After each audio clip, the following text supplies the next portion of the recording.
just the other month, I ran a Property X event in Manchester, and it was amazing to see our members and just how many of them get results.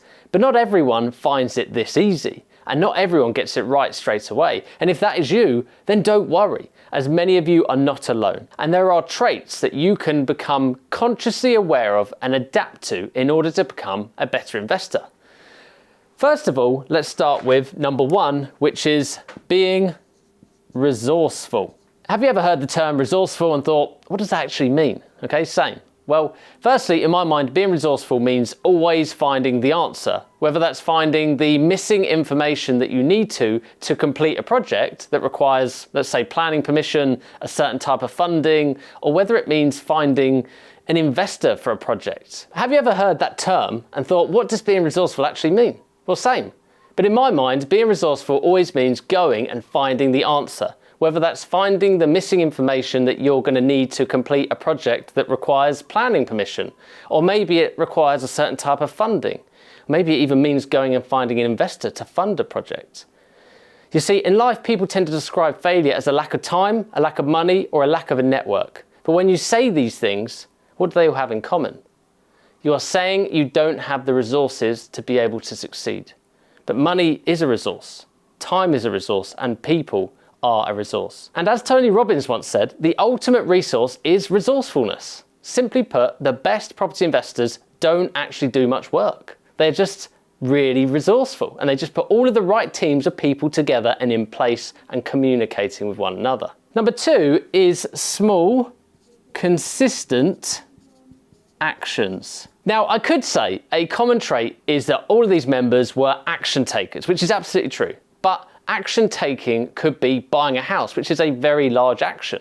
Most people actually get stuck because that action feels too big, too overwhelming, and they end up going round and round in circles, doing the things that feel comfortable to them, rather than, in reality, what we need to do is become the better investor. We need to understand what is happening and understand when things feel too big for us, too overwhelming for us to accomplish them. And what we need to do is actually break them down into bite-sized chunks, or break them down into small, consistent actions. Whether that's taking the time to improve your knowledge, whether it's doing deal analysis, whether it's attending viewings or making offers. Consistency beats intensity, because the intense person will always lose interest or burn out eventually. The consistent person will take consistent actions and will eventually accomplish the goal. Number three is going to be feedback loops. Okay, now you might be thinking, what on earth does Justin mean by feedback loops? So I think this topic is probably not discussed enough, but I believe the key behind my own progression and many of my members' progression is having a feedback loop. Again, what do I mean by this? Well, I mean giving someone the chance to learn how to do something, try it for themselves, then critique them in what they're doing right and wrong. Then repeat that until they become a master. For example, estimating refurbs or calculating a property's end valuation, possibly the thing that is done most incorrectly or has the most variables in the property space. So we need to become masters of that and do it more accurately.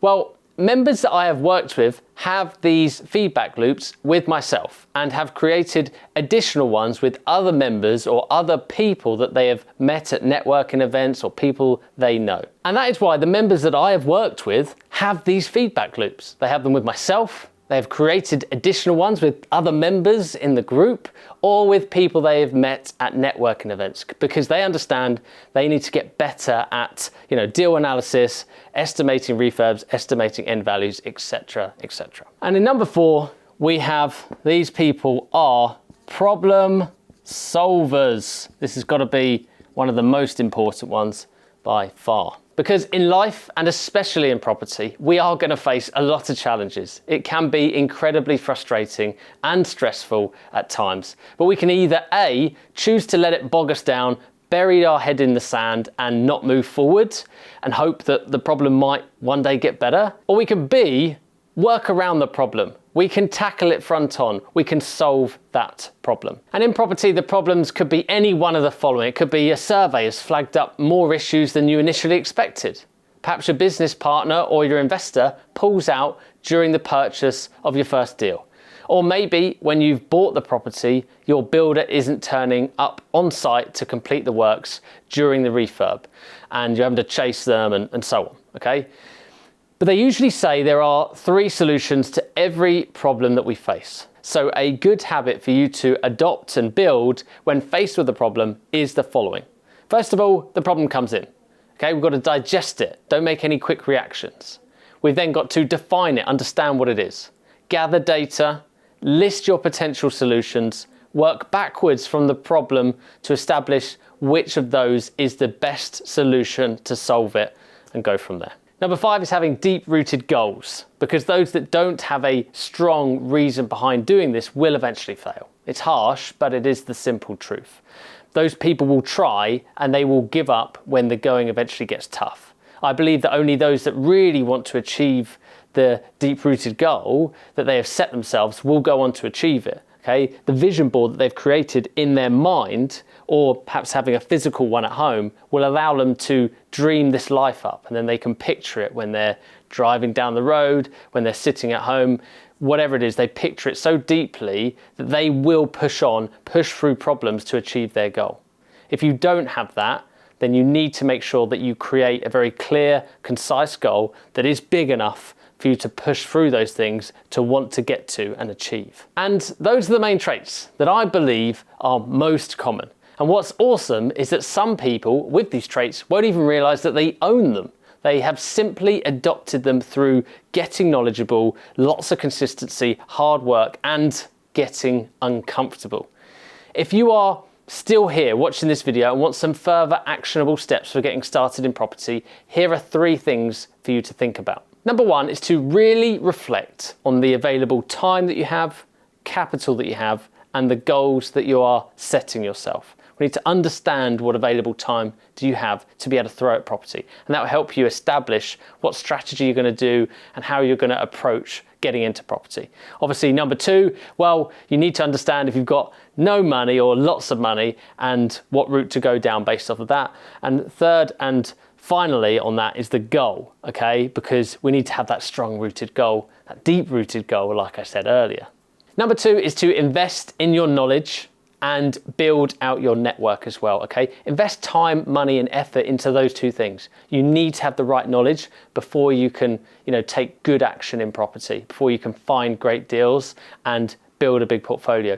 And by having a big network, you not only surround yourself with the right people, but you can help connect yourself. You can be more resourceful, okay? You can be more resourceful if you've got the right people around you, the right network, people that you can lean on. And number 3 is to think about how you can adopt these traits so that you can become the best version of yourself, okay? We haven't got into property just for the fun of it. We've got into property because we want to create a better life.